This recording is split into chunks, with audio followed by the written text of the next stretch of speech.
We will start a new topic, that is transistor. We have seen what is a PN junction and we have seen what is diode. Now another device is transistor. In this device, in place of one PN junction, we are using two PN junctions in one device, and we are biasing them in such a way that it gives us the desired results. So first we will see the construction of transistor, and then we will see what happens when we do this type of construction. So transistor is a device in which one semiconductor is sandwiched from both sides by different type of semiconductor. If this is a N-type semiconductor, this one N-type, so on this side P-type, on this side P-type. Now this one is sandwiched between the two similar type of semiconductor, and this makes a transistor. So this is a PNP transistor. Similarly, we can have one P-type semiconductor, and on the two sides there will be N-type semiconductor, and this will be a NPN transistor. In this, we have three semiconductors together. Now, how does it work and what are the properties of these different parts? So first, nomenclature. These three parts, how do we give them names? There is one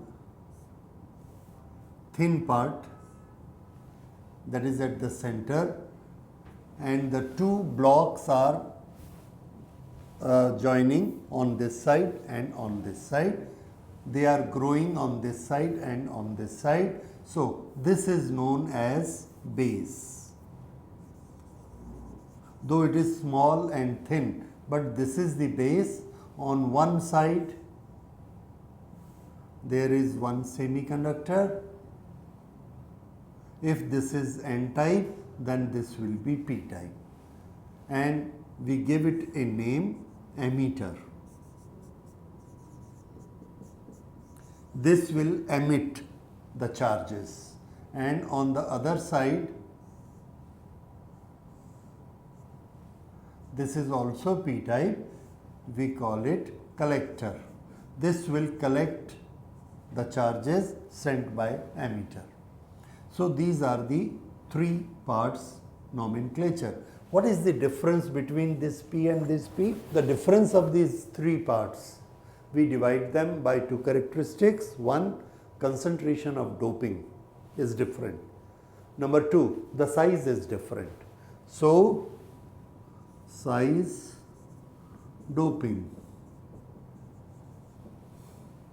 For base, size is small, doping is weak, thin, this is base. Then emitter, size is moderate, quite larger than the base but smaller than this. So we call it moderate, but its doping is very strong. The doping of emitter is strong, so concentration is more. Then collector. Size wise, this is the largest. So large. This is large, emitter is moderate, and base is very small or thin. Doping wise, the strongest is emitter, collector is moderate,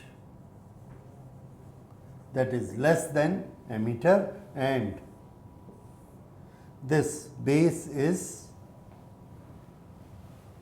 Base is having very weak doping, very few numbers of charged particles here. So, this is the difference. You can note it down and remember it. Okay. Now, there are two types. One is PNP and one is NPN. So, these are classifications of transistor.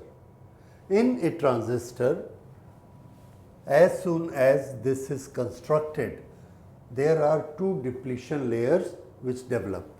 One depletion layer here and one depletion layer at this junction. So, here we have plus minus, this direction is electric field, and here this direction is electric field. This is having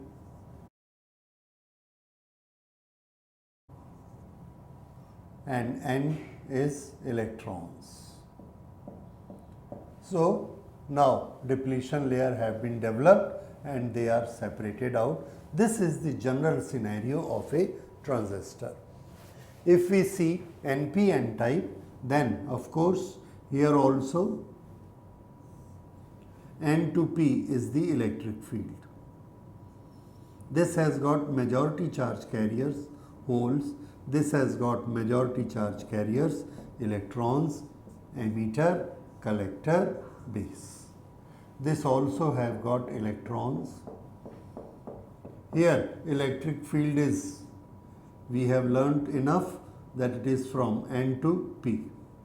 Electrons cannot go here, holes cannot go here. Holes cannot go here, electrons cannot go here, and that is why this depletion layer is developed, and that is why there is a potential barrier between these two. So, this is general scene of the transistor. And now, in the next lecture, we will see that when we connect it to the battery, then actually action of the transistor takes place.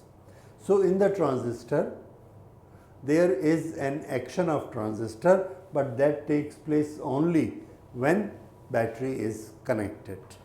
So, that we will see in the next lecture. Thank you.